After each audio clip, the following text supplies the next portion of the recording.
নমস্কার, কেমন আছেন সবাই? নিশ্চয়ই খুব ভালো আছেন। বাসন্তী রান্নাঘরে সবাইকে স্বাগত।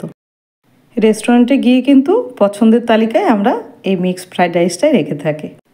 বাড়িতে কিভাবে এরকম রেস্টুরেন্টের মতো মিক্সড ফ্রাইড রাইস বানাবেন খুব সহজে, কোনো ঝামেলা ছাড়াই আমি আপনাদের সামনে দেখানোর চেষ্টা করেছি। তাহলে চলুন কী কী নিচ্ছি দেখা যাক। চিকেন নিয়ে নিয়েছি।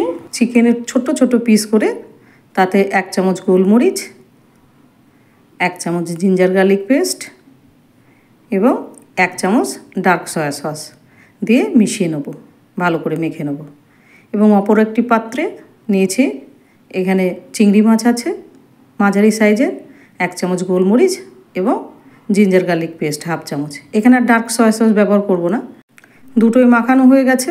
এবার 15 মিনিটের জন্য ম্যারিনেটে রেখে দেবো। এখানে নিয়েছি চাল। এখানে আমি দেরাদুন রাইস ব্যবহার করেছি, আপনারা চাইলে বাসমতি রাইসও ব্যবহার করতে পারেন। আমি এখানে মোটামুটি 500 গ্রাম চাল নিয়েছি। এবার চালটাকে 15 থেকে 20 মিনিটের জন্য চালটা ভেজাতে দিয়েছি। এবার চালটাকে 3 থেকে 4 বার আমি পরিষ্কার করে ধুয়ে নেব এবং খুব আলতো হাতে। আর এদিকে কড়াই গরম করে নিয়েছি। এবার প্রথমে আমি চিংড়ি মাছটা ভেজে নেব। চিংড়ি মাছটা ভাজা হয়ে গেছে। এবার মাছটাকে তুলে নিয়ে ওই কড়াইতে, আর তেল দেবো না, ওই কড়াইয়ের মধ্যে চিকেনটা দিয়ে দেবো এবং চিকেনটা ভালোভাবে, চিকেনটা যাতে কুক হয় সেরকমভাবে ভেজে নেব। এইভাবে যদি আপনি একবার বানান না, তখন বারবারই বানাতে ইচ্ছা করবে, আর রেস্টুরেন্টে গিয়ে খেতে ইচ্ছা করবে না। চিকেনটা ভেজে নেব। চিকেনটা ভাজা হয়ে গেছে। এবারে কড়াইটা পরিষ্কার করে নিলাম, নিয়ে আবার একটু তেল দিয়ে এখানে আমি 2টো ডিম ভেজে নেব।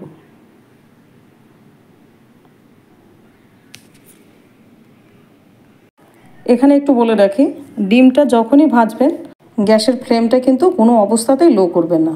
হাই ফ্লেমে চট করে ডিমটা তুলে নেবেন, যাতে ডিমের কোনো রকমভাবে কালারটা না চেঞ্জ হয়ে যায়। দেখতেই পাচ্ছেন ডিমটা ভীষণই সুন্দর ভাজা হয়েছে এবং একটু কালার চেঞ্জ হয়নি। ডিমটা ভেজে নিলাম। এবারে জলটা গরম হয়ে গেছে, এদিকে ফুটে গেছে জলটা। এবার চালটা দিয়ে দেবো। জলটা কিন্তু খুব ভালো করে গরম করবেন। চালটা দিয়ে দিলাম। এবারে দেবো 1 চামচ লবণ, তারপরে দেবো 1 চামচ ভিনিগার। আপনার ভিনিগার না থাকলে লেবু ব্যবহার করতে পারেন। দিয়ে ঢাকা দিয়ে দেবো। আর এরকম একটা স্টেনারের সাহায্যে আমি ভাতের মাড়টা ঝরিয়ে নেব। এদিকে 90% কুক হয়ে গেছে, ভাতটা আমাদের হয়ে গেছে, আর বেশি কুক করব না। এবার মাড়টা ঝরিয়ে ফেলবো। এবারে যেটা করতে হবে, ভাতটা কিভাবে ঝরঝরে রাখবেন, এরকম একটা থালা নিয়ে আমি ভাতটা 2 বারে, 2টো থালাতে ইকুয়ালভাবে আমি স্প্রেড করে দেবো ভাতটা, দিয়ে ফ্যানের নিচে রেখে দেবো। আপনারা যদি এই ছোট্ট ছোট্ট টিপসগুলো ফলো করেন, তাহলে একদম রেস্টুরেন্টের মতোই আপনার বাড়িতে খুব সুন্দর ঝরঝরা এরকম মিক্সড ফ্রাইড রাইস বানিয়ে নিতে পারবেন। আর একটা থালায় দেবো বাকি ভাতটা ঢেলে দিলাম। ঢেলে দিয়ে এটাও একটু নেড়ে চেড়ে দিয়ে ফ্যানের নিচে বসিয়ে দেবো। দেখতেই পাচ্ছেন ভাতগুলো ভীষণ ভালো। 2 চামচ তেল দিয়েছি এবং 2.5 চামচ রসুন কুচানো দিয়েছি, একদম বারিক বারিক চপ। এবং গ্যাসের ফ্লেমটা একদম লো করে রেখেছি, যাতে কোনোভাবে রসুনের কালারটা চেঞ্জ না হয়ে যায়। দেব 1.5 চামচ লঙ্কা কুচি। এই ছোট্ট ছোট্ট টিপসগুলো আপনারা যদি ফলো করেন, তাহলে কিন্তু রেস্টুরেন্টের মতোই অনায়াসে ফ্রাইড রাইস আপনি বাড়িতেই বানিয়ে নিতে পারবেন। ওভারকুক কোনোভাবেই যেন না হয়ে যায়। এবার দেব মিডিয়াম সাইজের একটা পেঁয়াজ এবং 1.5 চামচ আদা কুচানো। আদাটাও খুব সুন্দরভাবে কুচিয়ে নিয়েছি, একদম বারিক বারিক চপ। এটাও খেয়াল রাখতে হবে পেঁয়াজের কালারটা যেন কোনোভাবে চেঞ্জ না হয়ে যায়। আপনি কত সহজে অনায়াসে বাড়িতে এরকম বানিয়ে নিতে পারবেন এবং অনেকটা টাকাও আপনার সেভ হবে। এবার বাকি ভেজিটেবলগুলো দিয়ে দেবো। আর খেয়াল রাখতে হবে ভেজিটেবলের ক্ষেত্রেও যে এগুলো কোনোভাবে ওভারকুক না হয়ে যায় এবং একটা ক্রাঞ্চিনেস যেন বজায় থাকে, যেহেতু চাইনিজ খাবার। দেবো একটু লবণ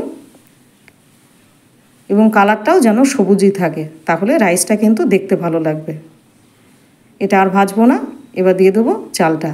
এত সুন্দর চালটা হয়েছে ভাতটা, আর কি খুব সুন্দর, একটা ভাতও ভাঙেনি, পুরো ঝরঝরা একদম খিলা খিলা।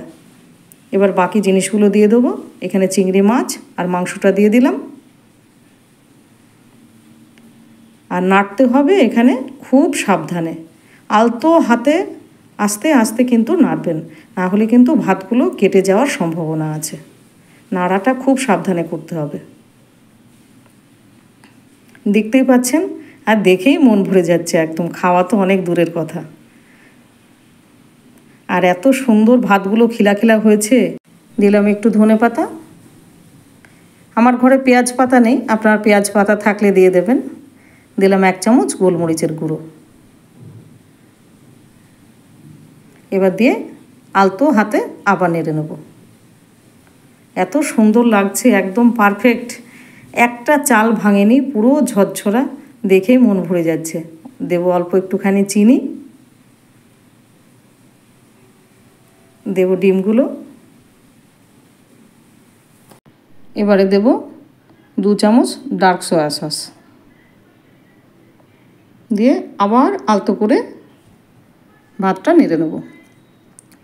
দেখতেই পাচ্ছেন অসম্ভব সুন্দর হয়েছে, একদম একটার সাথে একটা লাগছে না, পুরো ঝরঝরা, পারফেক্ট একদম।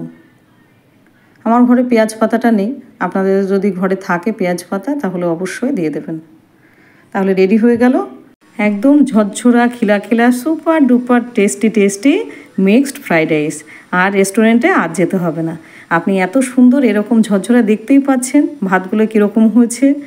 তাহলে আর দেরি কেন, ছুটির দিনে একটু পরিশ্রম করে আপনার প্রিয়জনের সামনে এরকম সুন্দর একটা থালা সাজিয়ে দিয়ে দিন, আর তার দেখে মন প্রাণ দুটোই ভরবে।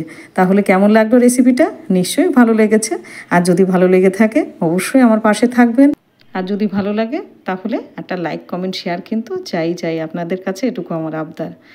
আর ভিজিট করুন বাসন্তী রান্নাঘর, বিভিন্ন ধরনের রান্না আছে, আরও ভালো ভালো রেসিপি আছে। ভালো থাকবেন, সুস্থ থাকবেন, আবার দেখা হবে অন্য কোনো রেসিপিতে।